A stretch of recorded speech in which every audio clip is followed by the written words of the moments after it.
I believe one of the many things that truly separates humans from every other species on Earth is our deep-rooted desire to improve, to challenge the status quo and chase the idea that things can always be better. Sometimes for money, sometimes for fame, sometimes just for the satisfaction of knowing I can build this better myself. It's this unshakable drive that has fueled human innovation for centuries, changing the way we live, the way we move, and the way we think. And in recent years, few changes have been as impactful as the rise of electric vehicles. What was once a pipe dream for environmental idealists has become a reality for the mainstream. Electric vehicles are no longer just a novelty, they're part of the future.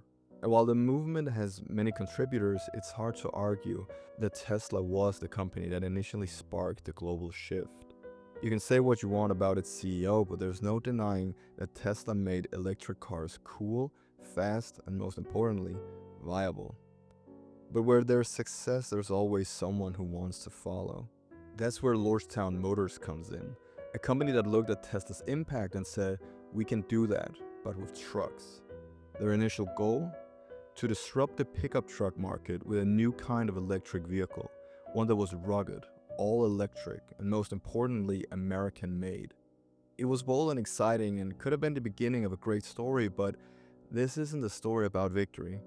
It's a story of what happens when a company dreams big but stumbles hard.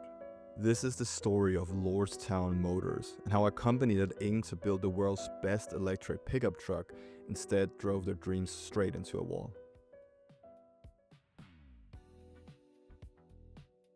Before we dive into the history of Lordstown Motors, we need to rewind the clock a bit and understand where the company gets its name. In the small town of Lordstown, Ohio, there stands a massive automotive assembly plant, a facility that once pulsated with American industrial pride. For over 5 decades, this plant was owned and operated by General Motors, who used it from 1966 all the way until 2019. That's over 50 years of production, and a surprising amount of automotive history is buried within these walls. From the classic Chevrolet Vega to the more modern Cruze, this factory pumped out iconic vehicles for generations. Honestly, when I first looked into it, I didn't expect to find such a rich timeline, but this isn't a video about General Motors. The final vehicle to roll off that assembly line was the Chevy Cruze, but as sales declined and the market shifted, GM decided it was time to close the doors on the Lordstown plant. But rather than letting it rust away into history, GM looked to sell it. And in a time where the EV gold rush was heating up, plenty of new players were eager to get their hands on real manufacturing infrastructure. Enter Lordstown Motors, a startup founded just a year earlier in 2018 by Steve Burns, the former CEO of another electric vehicle company called Workhorse Group. Lordstown Motors wasn't just buying a building, they were buying legacy, vision, infrastructure. But they needed help. To make the deal work, GM agreed to loan the new company a sizable chunk of money to underwrite the purchase. Now, while the exact figures depends on the source you're looking at, it's estimated that GM loaned around $40 million to help close the deal. By March 2019, the deal was official.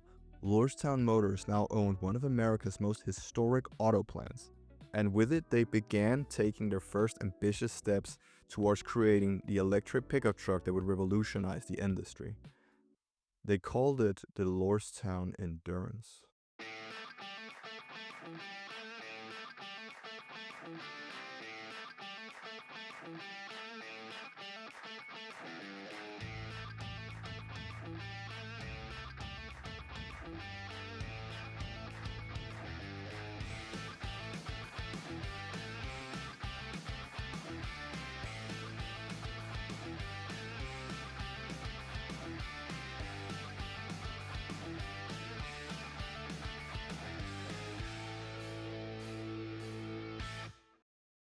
But before Lordstown could build their electric truck, they needed to settle one more important piece of business, a licensing agreement with Workhorse Group, the former company of Steve Burns.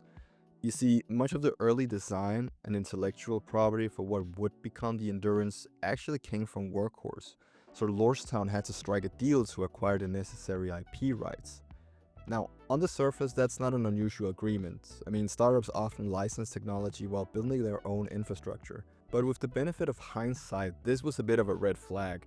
After all, founding an entirely new car company without a proper design in place, that's a bold move, and perhaps a telling one. But still, at the time, everything seemed to be aligning nicely for Lordstown Motors. General Motors had managed to offload a plant that would otherwise have remained idle, and even better, they helped secure jobs for their former employees by working out a transition plan. Lordstown in turn got a fully equipped facility with the manpower and inventory needed to jumpstart production. They were well on their way, or at least so it seemed. And then, as if that wasn't enough, then came the SPAC deal, a move that would launch Lordstown Motors into the public eye in one of the most dramatic ways possible. A bit of context. In 2020, during the market frenzy known as SPAC Mania, Lordstown Motors completed a reverse merger with a special purpose acquisition company, or SPAC for short. If you're not familiar with the term, a SPAC is essentially a shell company created with no operations and no products. So what's its purpose? Well, to merge with a private company and help take it public, skipping over the traditional IPO process. And here's why that matters. Taking a company public through a traditional initial public offering or IPO requires heavy scrutiny in the form of a long, expensive process which involves in-depth financial audits, transparency reviews by the Securities and Exchange Commission, and due diligence that's all designed to protect potential investors. It's a safeguard to make sure the companies are who they claim to be.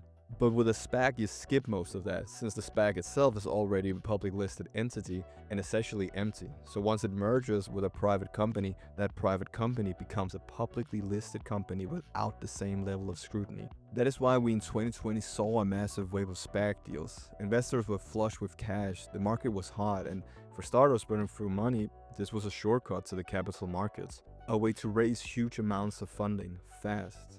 So why would Lordstown do this? Well, simple. They had a vision, a nearly finished plan, a promising truck design, and momentum. They also had a rising tide of enthusiasm around electric vehicles. With Tesla's success pushing the entire auto industry into the EV age, Lordstown had all the right optics, a modern product, a legacy facility, and the backing of GM. The SPAC deal allowed them to raise hundreds of millions of dollars and fast-track their plans for mass production. From the outside, it looked like all the puzzle pieces were finally falling into place. Lordstown had the factory, the tech, the capital, and a market that was more than ready for the first ever all-electric pickup truck made in America. Even though Lordstown was still in its early days, by 2021 the buzz around the company was growing fast. They proudly announced the pre-orders for the Endurance had surpassed 100,000 units. An impressive figure for a startup with no vehicles on the road yet. These weren't just casual customers either. Most of the pre-orders came from commercial fleet operators. We're talking delivery companies, government agencies, and businesses looking to go green with electric pickups. And Lordstown was eager to show the world they were serious. They ramped up their media presence, launching YouTube videos that gave viewers an inside look at the factory floor. These walkthroughs were narrated by none other than the CEO Steve Burns himself, who personally guided audiences through the rebirth of the old GM plant. On social media, Lordstown began posting photos of Endurance prototypes, showing off their design, progress, and more importantly, sending a message to the public that we are not just an idea, we are building real drivable vehicles. That was a powerful image. The Endurance wasn't just any electric vehicle. If successful, it will be the first commercial-ready all-electric pickup truck designed specifically for fleet use. And the technology that was to power this electric pickup truck was nothing short of amazing. Rather than a traditional drivetrain, the Endurance would rely on a piece of innovative tech, an in-wheel hub motor. So, in-wheel hub motors essentially means that each of the truck's four wheels would have its own individual motor, maximizing efficiency, enhancing traction, and also eliminating the need for a central motor or transmission. It was definitely an ambitious and futuristic piece of technology, but it was also unproven at scale. Of course, setbacks were inevitable, particularly given the timing. The COVID-19 pandemic disrupted global supply chains and brought manufacturing to a crawl, forcing Lordstown to delay its planned launch from late 2020 to a later unspecified date. But despite the delays, the company kept their momentum going. They were transparent and very open about their operations, and the public believed in their vision. But then came the first warning signs. In February 2021, one of the endurance prototypes caught fire during testing. Now, fires in prototype EVs aren't exactly rare. I mean, even Tesla faced similar issues in its early days, and thankfully no one was hurt. And Lordstown chalked it all up to human error, claiming that it was just a fundamental flaw in the design. But this was just the beginning. Barely a month after the fire incident, the public would get its first real glimpse behind the curtain, and the picture was not nearly as polished as Lordstown had made it out to be. Hindenburg Research, a name that strikes fear into the hearts of many companies, and that's because this company specializes in uncovering the dark side of businesses. And they do it with a little twist, because they make money by betting against these very companies. Hindenburg takes short positions in these companies, profiting when the prices of the company stock falls. So naturally, people tend to question whether Hindenburg have an incentive to spread bad news, and they definitely do. But sometimes their claims hit so hard that the world can't ignore them.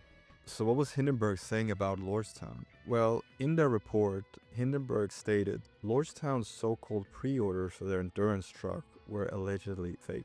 Now, this wasn't just a minor allegation. Hindenburg presented evidence showing that Lordstown's pre-orders were in fact based on non-binding letters of intent, which basically mean that you can equivalent it to a handshake agreement, arranged by various firms hired to pump up those pre-order numbers. According to the reports, these weren't real orders from serious buyers, but more like inflated promises. But that was just the tip of the iceberg. Hindenburg also revealed that several members of Lordstown's board of directors sold off their shares soon after the company went public, which is a classic red flag in the world of finance. And then there was Steve Burns, Lordstown's CEO, who had a history of ambitious plans that never quite panned out. He had a tendency to miss deadlines and also break his promises. All these factors piled up and began casting a shadow over the company's future. So how did Steve Burns respond to these scathing accusations? Well, rather than retreating quietly, he doubled down. In a public statement, Burns promised to refute every single claim from the report, and then in a moment that left many people scratching their heads, he chose to quote Taylor Swift to a reporter from Business Insider who asked him about the Hindenburg report. He responded with, and I quote, "Haters gonna hate, hate, hate, hate, hate. You gotta shake it off." At first I thought this was a joke, but no, this really happened. There's always haters. I quoted Taylor Swift as somebody the other day. Haters are gonna hate, hate, hate, hate. You gotta shake it off. For many it was almost surreal. Was it a defiant show of confidence or a sign of desperation? Well, either way, I don't think that Hindenburg could have asked for a more perfect reaction. But here's where things really took a turn. So there is this one particular clip that is often cited as the true beginning of Lordstown Motors' downfall. It's a clip that sent shockwaves through the markets and spooked investors and the public alike, sealing the company's fate. Let's be clear here. The way that you have characterized your pre-orders or reservations in the past, I mean, you called these on CNBC serious orders. Now, people would look at this and say, if you have a company that's not putting down a deposit, that doesn't have a fleet, but basically are collecting letters of interest, are those truly serious orders? Well, no, we've always been very clear, right? These are just what they're intended to be, right? These are non-binding letter intents. They're called pre-orders out in the kind of real world. So always classified them for that. Seems as if some of these orders, the 50,000, are from Solid, a Duke Energy, a First Energy. These people are not going to be walking away. They are committed. Right. Yeah. All of them. You know, when you order, I think our average order size is about 500 trucks at a time. And, you know, as most of them are signed by the CEOs of these large firms. And, you know, bringing in 500 electric vehicles into your fleet's not trivial. So you got to plan all the charging and everything. So it's very serious orders. And as if that clip wasn't intense enough, more bad news slammed into Lordstown Motors like a freight train. Following the Hindenburg report, the company's stock took a nosedive, plunging over 20% in just days. And then came the annual report, delivering a brutal punch. A net loss of $125 million. The stock continues its downward spiral and panic began to spread through the company's ranks. By June, the situation had only worsened. Lordstown had revealed that they had received a notice from the SEC for late filing, a red flag that shook investors to their core. That same month, the company released the results of its internal investigations into Hindenburg's claims, and the fallout was harsh. It resulted in both CEO Steve Burns and CFO Julio Rodriguez having to resign. So where did that leave Lordstown? Well, not in a good place, that's for sure. Not for the company, not for the employees, and not for its investors. But if you thought it couldn't get worse, well, think again. So that annual report that Lordstown released did not only show bad numbers, but it also revealed that Lordstown lacked the cash to begin commercial production of their vehicles, and also teetering dangerously close to bankruptcy. The future looked bleak to say the least, but then there was a flicker of hope.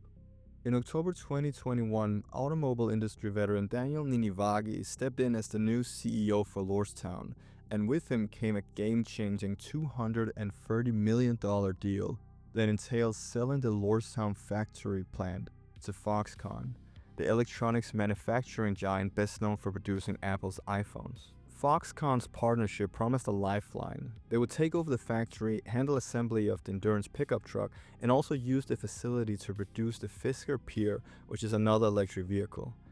For a moment, this deal felt like the fresh start that Lordstown desperately needed. And by May 2022, the deal was sealed, and Foxconn's involvement gave many hope that Lordstown might actually turn their luck. But the road ahead remained rocky still. Just 2 months later, in July 2022, another leadership shakeup occurred. Edward Hightower, another seasoned automotive veteran, took over as CEO for Lordstown. But despite this turmoil, Foxconn seemed committed, reportedly investing $170 million in Lordstown Motors shares to boost production. For a time, it seemed as Lordstown had finally caught a wave of hope, backed by a manufacturing giant finally able to focus on building their vehicles. But yet, as history would show, that hope was short-lived. June 2023 would bring yet another bombshell. Lordstown Motors filed a lawsuit against Foxconn, accusing the electronics giants of backing out of its $170 million investment, and the charges were serious, citing fraud and willful and consistent failure to live up to its commercial and financial commitments to the company. Things spiraled out of control fast from there. Lordstown soon filed for bankruptcy and agreed to sell its assets to LAS Capital, an investment firm hoping to pick up the pieces. But the chaos didn't end with the bankruptcy. Tensions between Lordstown and Foxconn exploded into open conflict, with lawsuits piling up, including one against former CEO Steve Burns, accused of misleading investors. The SEC also stepped in and began filing their own charges against Burns for the same allegations. And this is where our history seemingly ends. It's very difficult to find more information about Lordstown after the bankruptcy. The only thing that I could find was that the company re-emerged, restructured as New Right Inc., and now trades as a penny stock and seemingly still have a lot of lawsuits ongoing. So what exactly went wrong? Well, it's complicated. There were flashes of promise, sure, but the downfall came down to a perfect storm of mismanagement, broken promises, and just overall confusion. Steve Burns' leadership is a textbook example of what happens when you overpromise and underdeliver. The company's claims about demand for the Endurance truck were at best questionable, leaving investors bewildered and wary. At its core, this story is about mismanagement. Launching a new car, especially an electric vehicle, is a monumental challenge. Even if you have the factory and the capital, you need a solid plan to manage those resources, because without it, failure is almost guaranteed. And it's a real shame, especially because other companies seem to have managed to crack the electric pickup market. I mean, you have Ford's F1 Lightning, who has found its own audience, and startups like Rivian, who are carving out their own space, even if they have their own hurdles to overcome. In the end, Lordstown's story is a cautionary tale, a reminder that even the coolest looking truck can't save a company that doesn't know how to run itself. What happened to Lordstown Motors is truly a shame. I mean, looking back at all the decisions and warning signs, though, it's not entirely surprising. Hindsight is, as they say, 2020. If you haven't already, I also highly recommend reading the Hindenburg report. It's a fascinating deep dive, and unfortunately much of it rings true. The behavior from Lordstown's leadership was, frankly, pretty scummy. It's especially disappointing because the company had such a compelling story and real potential to succeed. But sometimes, no matter how good the idea is, the stars just doesn't align. That being said, launching a new car brand in today's market is incredibly tough. I mean, say what you want about Elon Musk, and there's certainly plenty enough to talk about, but when he talks about how challenging it still is to build a reliable, functional car, you can tell he's not exaggerating. I mean, just look at how few independent manufacturers of cars remain worldwide. It seems as China are the only ones succeeding in this space, leading the charge in electric vehicles. And while not everybody is happy about that, at least they're managing to get their cars on the road, even if some of them have had issues with fires, which seems to be a reoccurring theme when talking about EVs. Thank you so much for watching. If you enjoyed the video, please leave a like and subscribe if you want to see more. This has been another tale from Wall Street, and I'll see you in the next one.